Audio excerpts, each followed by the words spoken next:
The spectre garden falls away behind with all its fiends and marvels. Should we glance back, it's no longer there, has never been there, leaving nothing, only forward into tundra absolute, that final wasteland risen to surround us now. Hyperborea of the mind, air chill and thin as silk. These are the far extremities of thought, moraine of Einstein, treacherous crevasse of quantum theory, semiotic blizzard. There are precipices, fearful and spectacular, the edge best come to slowly, one step at a time. Here is a foothold carved by Heisenberg, whose work suggested that events upon a quantum scale are altered by the act of observation. From here, a few precarious steps along the glassy ledges of hypothesis are needed. Since upon a quantum level, time and space present no obstacle, it does not matter that the miniature event observed be distant from us or remote in time. If we observe it, we affect it, trap it in our models, lend it substance and parameter with systems of taxonomy and measurement, though it occurred in our most distant past. Stand still. Don't risk another pace. The cliff face of the deep anthropic principle plummets beneath us, sheer and awful. It suggests that since the Big Bang was, in its initial stages, very small indeed, with all our universe compacted to a single quantum point of heat and density near infinite. And since we now observe that first explosion, tracking its faint whispered echoes with our radio telescopes, then, by observing, we affect the universe's birth. The incoherence of origination borrows information from its future, shapes initial start conditions of the universe so to facilitate the ordering of matter into simple and then complex forms.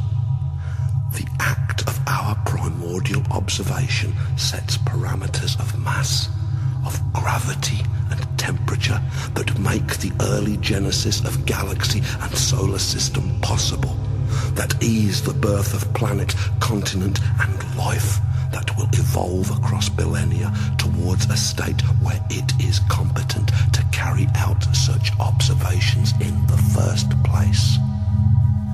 In the last place, all existence lifted into being by its bootstraps, universe of vast self-referential thought, the idea of itself that brings itself about, ultimate magic act in time, and at the center of the cosmos there's a plaque, and on that plaque it says this: there is such a thing as a free lunch. Gaze down into the yawning chasm of this heresy, and it is bottomless, not called the deep anthropic principle for nothing. Take a step back, come away, retreat to safer footing, though in truth there's little ground that is secure within these territories, where human curiosity, a galloping erosion, gnaws away the a priori bedrock that we stand upon. Here, space-time is made solid, is become a Stephen Hawking egg with bang and crunch at either pole, coterminous and coexistent. Every moment that was, ever, or will ever be, suspended in this giant meta-instant, in this endless now. All distances, be they in space or time, are deemed by Einstein to be relative to the observer, so that in effect there is no distance, physical or chronological. And if we should be asked how many angels can be made to dance upon a pinhead, we must answer, all of us. In this place, every certainty of here and now dissolves. All objects, all realities seem to be made of atoms,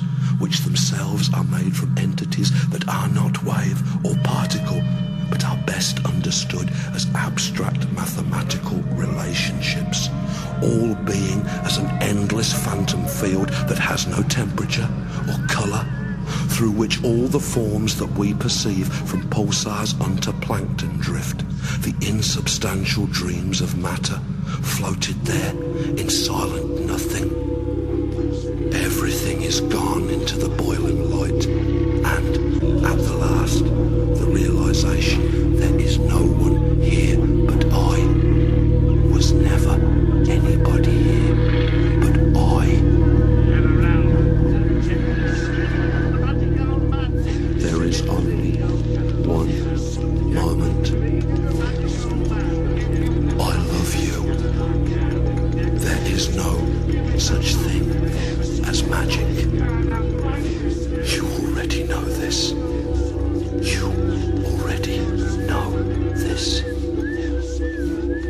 There is a room where you are being born in sudden bright and cold, the shock of breath, the horror of another's touch, and mother, mother, mother, like a crowned and burning heart of roses, awful, lovely in her nest of argent thorns. There is a room where you are dying, anesthetic whispers, shivering rippled light and faint approach of the unearthly, patternings of moment and event that radiate, that flower, that mandala out from that last moment, from that final clarity, that certainty. There is a room where you are fucking, wearing beast perfume and thinking in a hot cloud, strong and without sense. There is a room where you are old. There is a room where you are drunk. A room where you are crying, and a room in which you do the thing that no one knows about. A room of noise. A silent room. A room without you in it. There is only one room. You already know this. You already know this.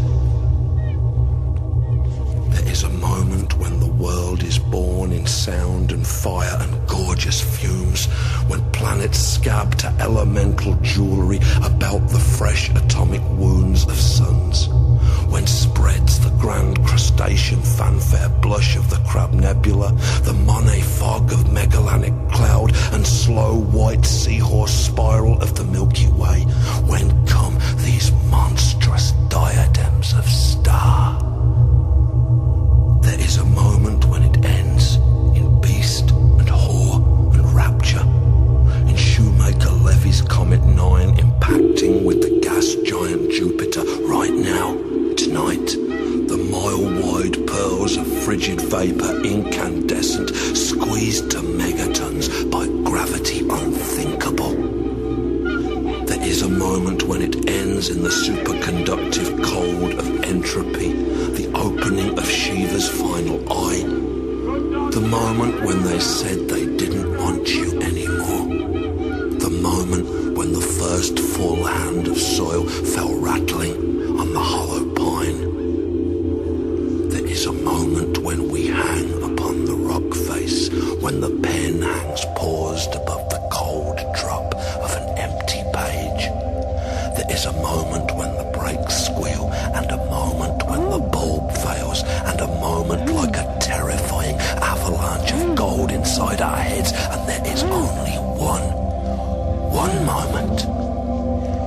You already know this. You already know this. There is a person that gave sperm to you, a person that gave blood and pain and birth to you, a person that adored you always, liked you sometimes, hated and despised you, wished you dead, a person that was cruel to you when you were small, a person with affecting eyes. There is a person you make love to, and a person who lets you have sex with them. There is a person you dislike who does not know. A person staring from a moving bus, a person that you passed once in the street 8 years ago and never saw or thought of since. There is a person who's depressed, who plans plays that REM CD over and over all night, automatic for the people. Maybe you're crazy in the head, baby, baby, baby.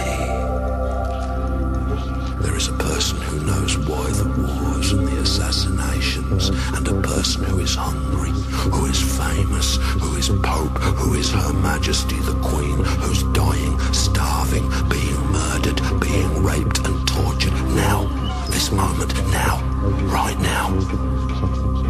There is a person waiting on the front steps of the cinema. There is a person with their tongue thrust in the socket of a missing tooth. A person with occasional misgivings in their thoughts upon abortion. There's a person with 3 heads, and one's a lion, and one's a crowned and wrathful king, and one's a serpent scaled in roaring gold. And there is only one person here. And you already know this. You already know this. I love you. There is no such thing as magic. Just allow it. In your minds, allow it.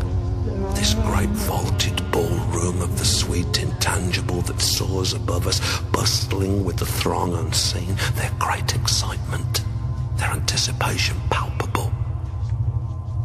Convene the flickering ones and those hilarious phosphorescences that pass through with a pleasant shudder.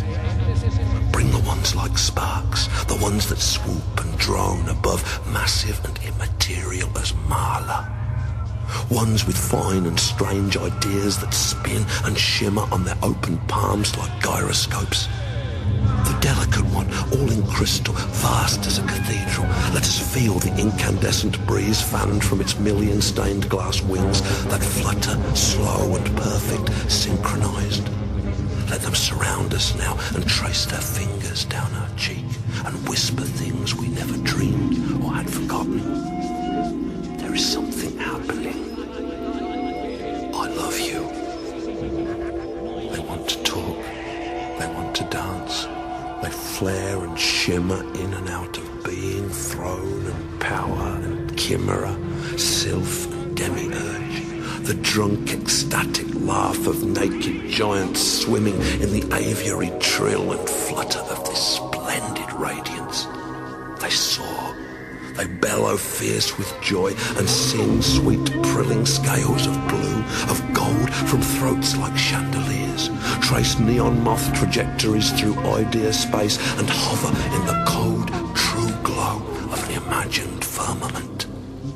Here, in the still eye of this glamour, in this roaring white of now, let us perceive the moment's winged, burnished soul, and read the pure and voiceless name that's written there in strange barbaric characters we know with other eyes, and it is beautiful, and it is frightening.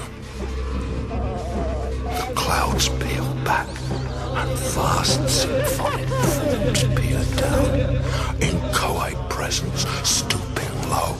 The choral sky and thought move to another state, become prismatic vapor in the shuddering light, and there is something happening. There is something happening. You already know this. I am talking to ourselves. We are listening to myself as everything draws closer in the telepathic susurrus, the kindly night of eyes, and we remember what we are and know it for the first time.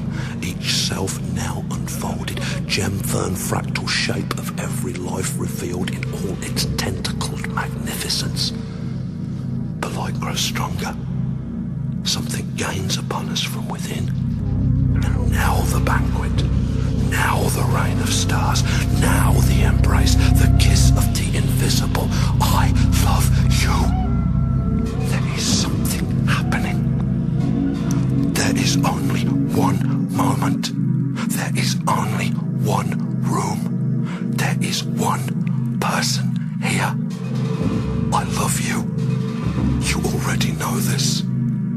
You already know this.